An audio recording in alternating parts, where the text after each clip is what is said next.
Bonjour Barbara. Bonjour, bonjour Coco. C'est trop bien, je suis trop contente de pouvoir faire une interview avec toi là, c'est fou. Écoute Barbara, je te connais, tu fais Nice Future, ce mouvement en fait où tu amènes les gens dans la conscience de la nature, vraiment de cette collaboration avec la nature. Depuis de nombreuses années, je pense que ça fait quoi, 15 ans, 20 ans? Ouais, 17 ans à peu près. 17 ans. Donc en fait, tu amènes les gens dans la conscience, d'être respectueux avec la nature. Par exemple, une fois, ça me fait tellement halluciner à chaque fois quand je pense à ça et je raconte souvent cette histoire. Vous étiez chez Nespresso avec un peuple, avec un représentant d'un peuple indigène d'Amazonie, ouais. Voilà, vous avez parlé de l'importance de la nature et des animaux. Et qu'est-ce qui est venu devant votre porte, sur la terrasse? Ouais, peut-être j'explique. Donc on était chez Nespresso, on était dans un immeuble qui est vraiment situé au bord d'une route et ensuite on a une piscine et on a le lac. Donc on est dans un milieu extrêmement urbain. Et il y avait donc le troisième étage était un peu en retrait avec un toit plat en gravillon, donc pas du tout nature vierge, hein. On est vraiment dans l'extrême opposé. Et à ce moment-là, donc on est en train de discuter de se reconnecter au vivant. Et à ce moment-là, il y a un renard qui est venu juste devant la fenêtre et qui s'est posé et qui nous a regardé pendant un moment. Et ça, c'était vraiment un moment magique, ouais. Et là, le renard, il était d'une présence extraordinaire, ouais. Mm. Et ils ont dit quoi là, les gens de Nespresso? Moi, ça les a touchés, évidemment. Ça les a énormément touchés, ça les a marqués. Et moi, j'ai vu ça souvent dans ma vie, mais je l'ai vu autant ici qu'avec le recul, hein, qu'en Amazonie, mais nettement plus, évidemment, chez les peuples indigènes. Cette espèce de connexion avec le vivant qui fait que le vivant se manifeste en réponse à ce qui se vit dans l'instant par les humains, en fait, par une situation vécue intérieurement par les humains. Il y a vraiment la nature qui y répond de manière directe. Mais j'ai vu des choses qu'on pourrait qualifier de magiques, hein, même avec, par exemple, autour de certains... Vas-y. Voilà. Bah, j'ai vu, par exemple, en Amazonie, autour dans certains peuples, vraiment, par exemple, des pluies qu'on appelle la mousson, hein, qui sont des pluies torrentielles qui arrivent et on entend un bruit effroyable quand elles arrivent parce que c'est vraiment comme si on met une douche à fond et qu'on est dessous. Et donc on a un instinct d'aller se cacher parce que même si l'eau est pas froide, on est vraiment trempé jusqu'à l'os. Et là, j'étais notamment avec une tribu et ils ne bougent pas parce que on est vraiment comme dans un gag, comme dans un dessin animé. L'eau vient autour, donc la pluie arrive, on l'entend sur les côtés et elle repart devant, mais elle vient pas sur nous. Et à ce moment-là, c'est vrai que j'ai demandé de manière un peu étonnée parce que je suis très curieuse toujours. Mais comment ça se fait? Et bon, c'est toujours comme ça quand même. C'était comme une évidence dans la réponse qui était donnée. Et là, moi, ça m'a posé beaucoup de questions. Pour moi, dans ma compréhension, notre monde ici, on s'est séparé du vivant dans le sens que, comme on s'est séparé du monde extérieur, ça veut dire qu'on a pris l'univers ou le monde extérieur comme quelque chose avec lequel on devait se battre. Bah, je vous donne ma compréhension, hein, c'est vraiment ma perception, mais ici, on a été éduqués pour percevoir le monde extérieur comme une lutte, donc on est séparé du monde extérieur, on doit se battre pour exister. Et en fait, l'univers n'est pas mon ami, mais l'univers est quelque chose sur lequel je dois au minimum montrer ma valeur. Donc je suis en lutte. Si dans ma conception du monde, dans mon esprit, dans mon âme, dans mon cœur, je suis en union avec tout ce qu'il y a à l'extérieur, ça veut dire que tout ce que je vois à l'extérieur est une part de moi, réellement, mais pas un concept, c'est réellement une part de moi. À ce moment-là, je deviens unie avec le monde extérieur. Et à ce moment-là, le monde extérieur devient une manifestation de ce qui fait miroir en moi. Et moi, je pense que les peuples indigènes, ils ont cette conception-là avec la nature. C'est-à-dire que la nature, au lieu d'être à l'extérieur d'eux, elle fait littéralement partie d'eux. Et donc, automatiquement, si ça fait partie de moi, je peux dialoguer avec les éléments, avec les arbres. Et à ce moment-là, les choses s'harmonisent. Je ne crois pas qu'elles sont dirigées, elles sont juste harmonisées pour que tout vive dans une joyeuse cohabitation au service l'un de l'autre. Et ça, c'est en tout cas la sagesse que j'ai perçue en vivant avec ces peuples, ces différentes et là, tribus il indigènes. est clair, on est absolument invité par rapport à tous les phénomènes qu'on voit, par exemple, justement, dans les ports, dans le port de Venise, là, il y a les dauphins qui arrivent, reviennent. Qui cherchent vraiment le contact avec les gens. Il y a tous les poissons qui viennent dans les canaux et tout. Et en fait, ils n'ont qu'une envie, en fait, je crois, communiquer avec nous. Ouais. Ils ont envie d'être là, ils souhaitent être considérés par nous. Et en fait, on l'a totalement oublié. Donc je pense que la nature, elle nous donne un magnifique signe allant dans cette même direction que toi. Tu essayes de te battre depuis 17 ans, de montrer que c'est comme ça. Mais je crois aujourd'hui, c'est pour les gens qui sont ouverts, ils peuvent l'apercevoir en fait. Ils le voient parce que les images viennent de plus en plus dans ce sens-là. Donc aujourd'hui, nous sommes hyper invités de reconsidérer justement notre façon d'être avec le vivant en fait. Et toi, pour moi, tu es la gardienne de la terre parce que je me rappelle une fois qu'on a vu quelqu'un d'incroyable et puis qui disait ça aussi. Et tu dis des fois, tu es dans le jardin ici, puis il y a les oiseaux qui viennent à toi en fait. Ouais, c'est arrivé plusieurs fois. Mais c'est aussi arrivé avec des chamois, c'est déjà arrivé quelques fois, mais je crois que c'est vraiment qu'on laisse tomber le mental en fait. C'est qu'on est juste là, dans un amour, et puis les choses elles se manifestent naturellement. Mais ça c'est extraordinairement magique à vivre. Et je pense que c'est en train de s'ouvrir en fait en Occident, c'est en train de revenir. Je vois qu'il y a beaucoup de gens, c'est pour ça que je parlais pas que des peuples premiers, mais en Europe, je vois beaucoup de personnes qui sont en train de retrouver ça et de vivre ça. Donc c'est vrai qu'il suffit quelques personnes qui en témoignent pour que ça rouvre un imaginaire, donc ça redevienne possible pour beaucoup de monde. Dis-moi maintenant, dans cette période-là, parce que là, il y a plein de gens qui vont le regarder, et en fait, ils doivent être super curieux, parce que toi, tu as tellement souvent les mains dans la terre, en fait. Tu adores travailler avec ton jardin. T'as les abeilles qui sont juste à côté. Mais qu'est-ce que tu conseilles aujourd'hui à tous ces gens qui sont un petit peu confinés, enfermés chez eux? Ou qu'est-ce que tu proposes en fait? À quoi faire attention aujourd'hui? D'intuition, je dirais de planter des arbres. Planter des arbres et des arbres fruitiers. Parce que les arbres fruitiers, c'est évidemment de la nourriture pour nous, mais c'est aussi de la nourriture pour les animaux. Et je pense qu'en Europe, on a créé quelque chose dont on n'était pas conscient, qui est une vraie catastrophe. C'est les jardins urbains, enfin les jardins de tout le monde, le gazon. Si on veut le gazon, c'est un peu comme si la terre a une plaie et c'est la croûte sur la plaie. Donc le gazon, c'est la première défense de la terre quand on a ouvert sa peau, si on veut. Oh. Ah oui. Et donc le gazon, c'est vraiment comme si on a une plaie ouverte. Et en fait, en Europe, on a de la plaie ouverte partout. Ouais. Donc tous les gazons, tous les jardins, c'est vraiment la plus grande idioterie. Et c'est probablement beaucoup plus grave que les forêts Là, il y a vraiment un travail de fond à faire parce que il y a un nombre de jardins incroyable. Et dès qu'on laisse la nature revenir, ça veut dire on peut tout à fait avoir un espace pour soi, mais si on laisse la nature revenir, si on plante des arbres fruitiers, on relaisse la biodiversité se remettre en place. Et la plus grande, si je le regarde vraiment du côté terrestre, enfin de la terre, vraiment, je pense que c'est la plus grande plaie béante de l'Europe. C'est tous ces jardins stériles partout. Et la première chose à faire, c'est vraiment ça. Et en fait, on voit si on laisse... Donc s'il y a des gens qui ont maintenant des magnifiques jardins comme ça, en fait, tu leur proposes, mettez au milieu de votre jardin.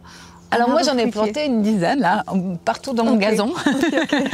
Mais en fait, ils vont avoir la place. Alors...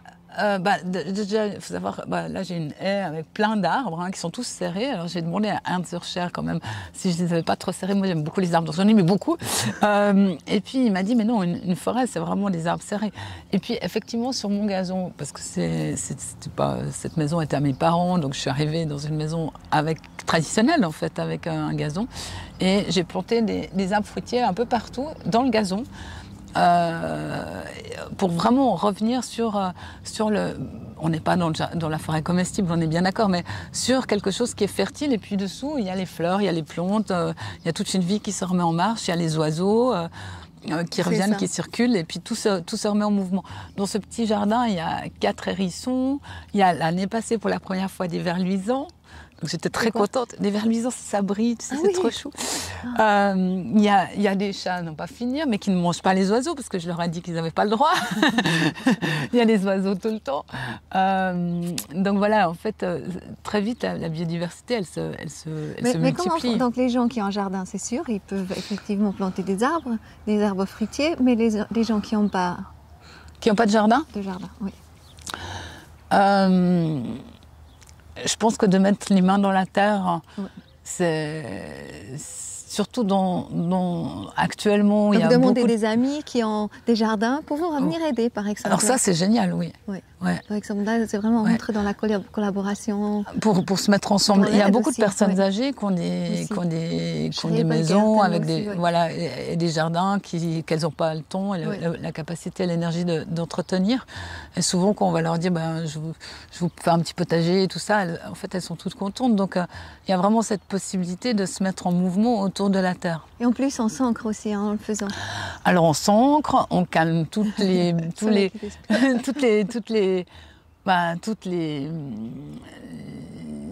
y a beaucoup de pensées actuellement. Il y a un travail de nettoyage pour moi des pensées qui est en train de se faire.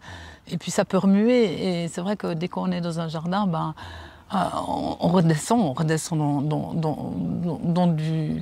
dans l'amour de la terre. Et du coup, tous les scénarios intérieurs qu'on a, qui sont finalement que des scénarios, d'ailleurs, on peut les transmettre à la terre. Hein. La terre, pour moi, c'est vraiment une grande guérisseuse. Transformatrice, parce que vraiment, chaque fois qu'on a une émotion ou une pensée qui crée une émotion, parce que les émotions sont toujours créées par une pensée qui frotte, comme ça, il suffit d'aller dans l'émotion, dans la pensée, et on la lâche dans la terre. Et voilà, c'est fini, on n'a pas besoin de faire 15 ans de thérapie, hein, c'est beaucoup plus rapide. Et c'est un processus naturel, c'est un nettoyage.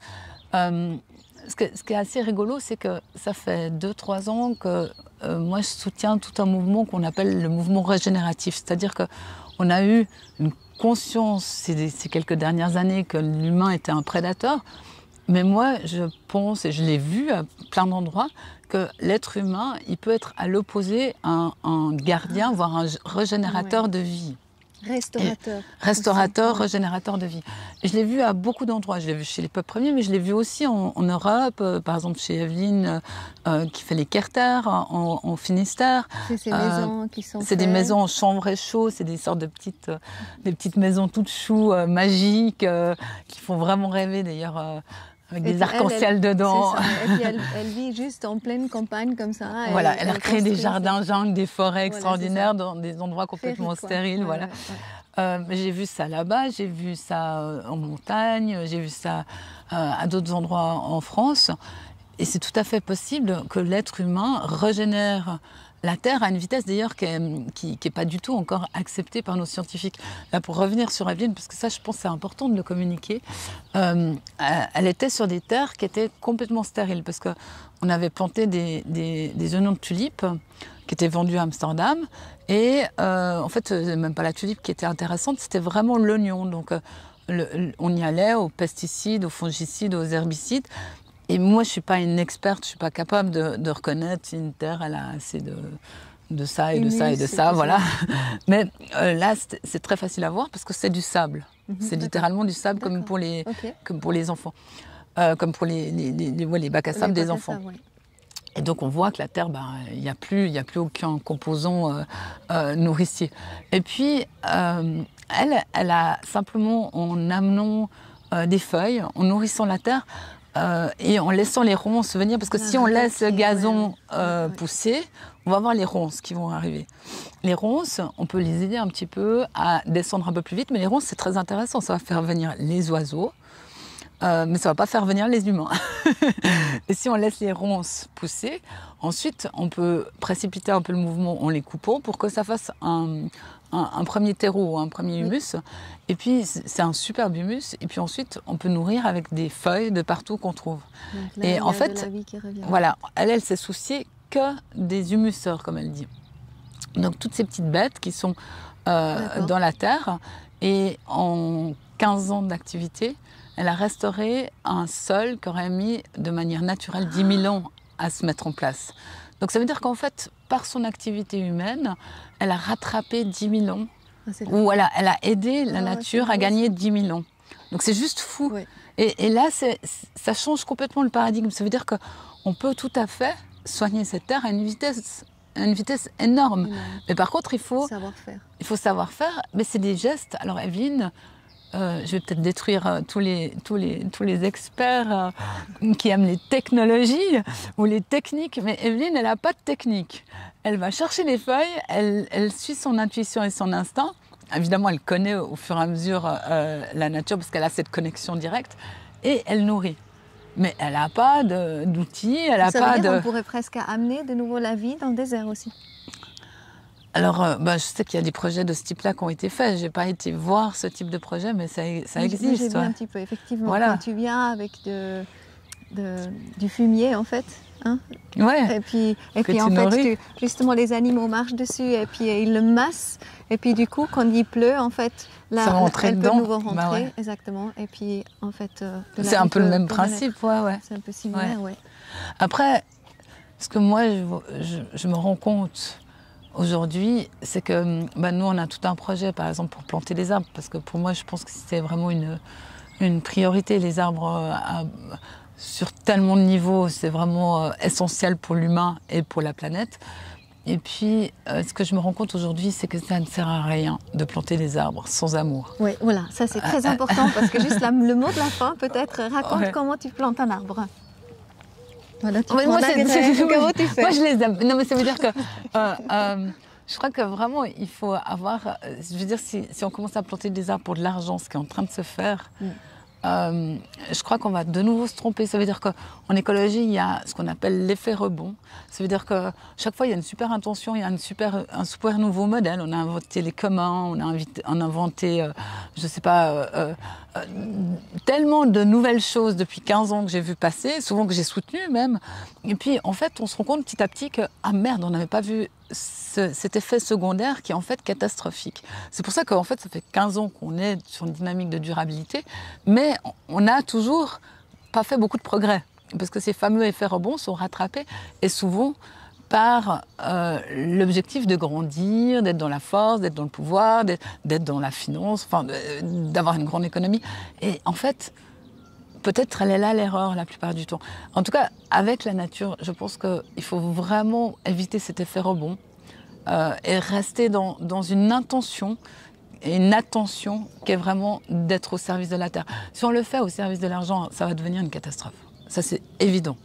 Parce que là, on ne va plus jouer avec des concepts économiques, mais on va jouer avec la vraie vie. Et puis ça va faire des effets qui vont revenir sur les gens. C'est Barbara, le contact entre nous, de dépenser de l'argent, juste dépenser pour dépenser ou dépenser avec conscience parce qu'on sait ce qu'on achète, ça. C'est exactement la même chose. Mais là, si on descend dans la matière, dans le vivant, si on veut, il va falloir d'autant plus être attentif à être aligné quand on fait les choses. Parce que là, d'autant plus, on va toucher le vivant. Quand on s'amuse sur un concept financier, on s'amuse dans un concept financier ou un concept économique. Voilà, il y a des gens, il y a des structures de chauffage, etc. Là, si on va vraiment sur le vivant, je crois qu'il va... Et on ne fait jamais faux quand l'intention et l'attention est au service du vivant et de l'amour. On ne peut pas faire faux. Et prendre en considération vraiment cette collaboration. Il y a une grenouille.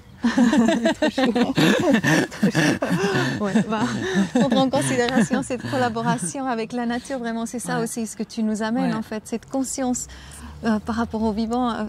Voilà, la caméra elle est posée de cette manière, mais c'est vraiment juste magnifique son jardin, c'est un petit jardin d'Éden comme ça. Barbara, merci mille fois pour tout ce que tu fais. Et donc, c'est Nice Future, Barbara Steudler, tout ce que tu écris aussi, j'adore à chaque fois. C'est juste tellement beau, vraiment. Suivez-la sur Facebook, sur Insta. Moi, je peux trop tourner sur Insta. Non, je ne suis pas très fidèle à ça. Bon, Facebook, quand même, elle fait des très très jolis posts. Ou aussi sur Seven Sky Life, des fois. Alors, en tout cas, mille merci. Et puis, on est ensemble, on est tous ensemble. Oui, alors oui. Yes. Merci.